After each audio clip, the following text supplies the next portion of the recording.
On a sticky Thursday morning in Fort Worth, Texas, where even the sunlight felt sluggish and the air clung to your skin like guilt, Selena Vaughn sat silently in the driver's seat of a rented, scratched-up Chevy Malibu. Across the street loomed the sleek, modern glass facade of Vaughn Auto Gallery, her empire. At 42, Selena wasn't the boardroom-only type.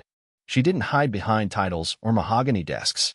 She had fought tooth and nail to build that showroom, that name, that reputation, from hustling used trucks out of a gravel lot to running 3 luxury dealerships spread across Texas. She should have been proud. But that morning, something gnawed at her. Complaints had been piling in, quiet whispers turning into sharp jabs. Customers saying they felt dismissed, disrespected, invisible. Selena had brought it up in leadership meetings, but the answers were always the same. It's just a few bad apples. We're fine. You worry too much. But she did worry. And she wasn't about to let her legacy rot from the inside while people fed her polished lies. So that day, she didn't come in as CEO. No grand entrance. No chauffeured SUV or signature heels. Selena Vaughn would walk into her own company as a nobody. Her disguise was unremarkable. Faded jeans, an oversized t-shirt, and a pair of worn-out sneakers. She tied her thick, curly brown hair into a messy bun and slipped on a pair of cheap sunglasses from a gas station. Her Louis Vuitton handbag stayed home. Today, she was just another face looking for a job, just another trainee. As she stepped out of the car, nerves pricked her spine like cold water. She had closed million-dollar deals in glass towers and negotiated contracts with ruthless lawyers. But pretending to be invisible in a place she had built with blood and bone? That was a different beast. Selena crossed the street and pushed through the glass doors of Vaughn Auto Gallery. The air conditioning hit her like a slap, and the familiar scent of new leather and polish almost broke her. This had once been her dream. Now, it felt foreign. Inside, high-end vehicles lined the floor like museum pieces, sleek Cadillacs, imported Jaguars, and pristine Lincolns. The black marble tiles gleamed, catching reflections of soft lighting above. Every inch screamed opulence.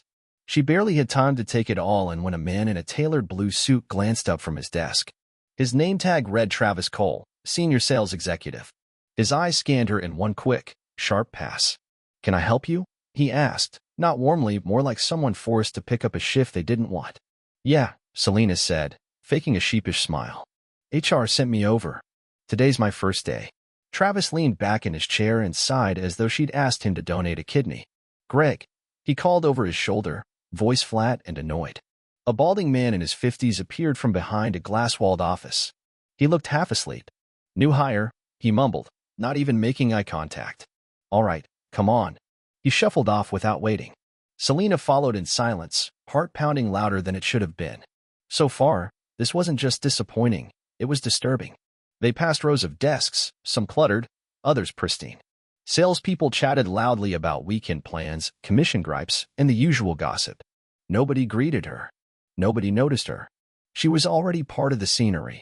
Greg dumped a battered training binder onto a dented desk in the back corner of the showroom.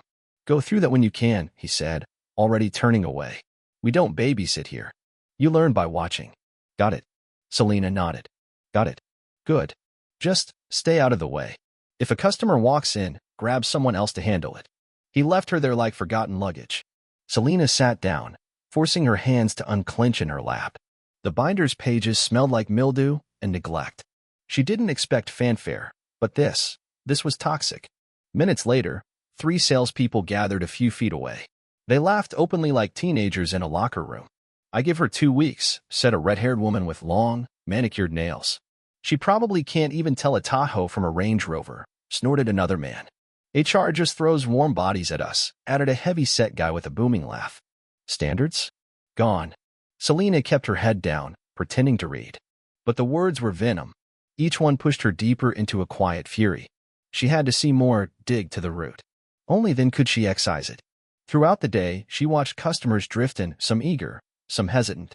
She tried to greet a few, but each time, someone swooped in and blocked her, like she wasn't there.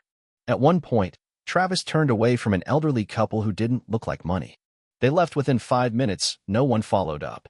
By 4 p.m., her head ached. This wasn't about a few bad employees. The whole culture was infected. And then came the final proof. Selena ducked into the break room for water. The space was pitiful, a ripped couch, a barely working coffee machine, and a stack of dusty magazines. She was reaching for a cup when she heard them. "Did you see that new chick?" Travis was saying, laughing. "HR's scraping the barrel now. She looks like she got dressed in a flea market," Greg said, chuckling. "Ain't selling nothing but headache." 3 days, chimed in the redhead, Jessica. "For if she's stubborn." Then came the gut punch. "You know what it is," Greg murmured.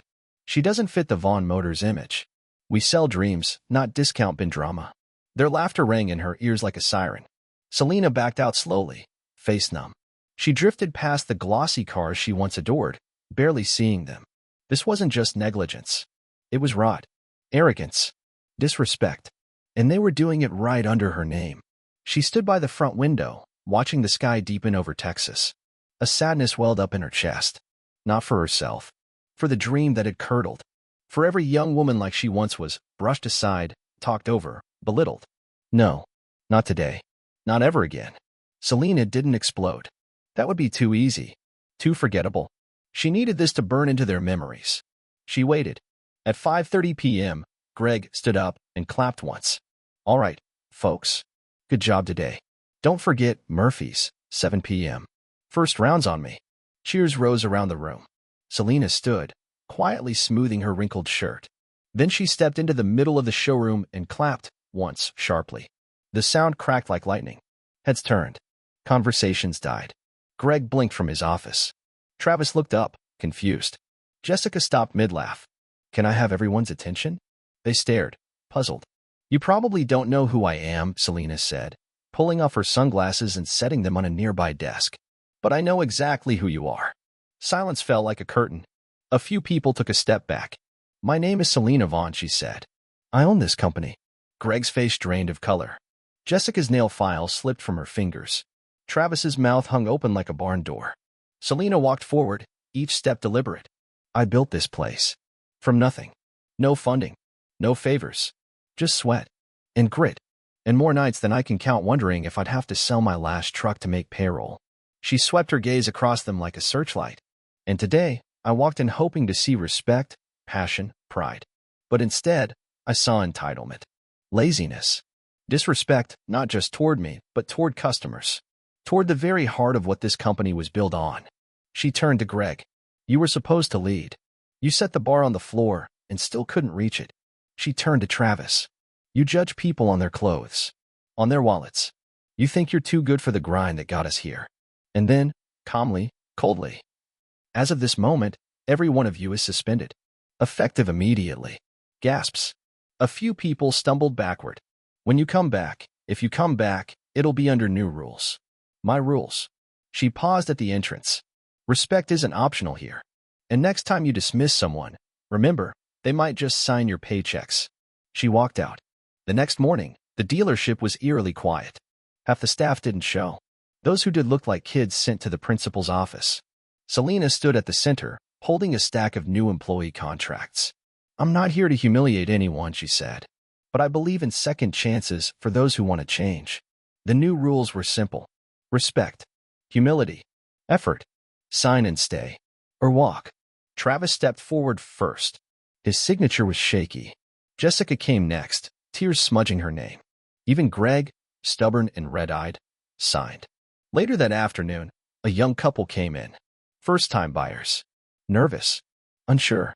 Jessica met them with a genuine smile. Water. Patience. Care. Selena watched from a distance. She didn't interfere. She just smiled. Because the lesson had landed. And from now on, Vaughn Motors would rise again. The right way.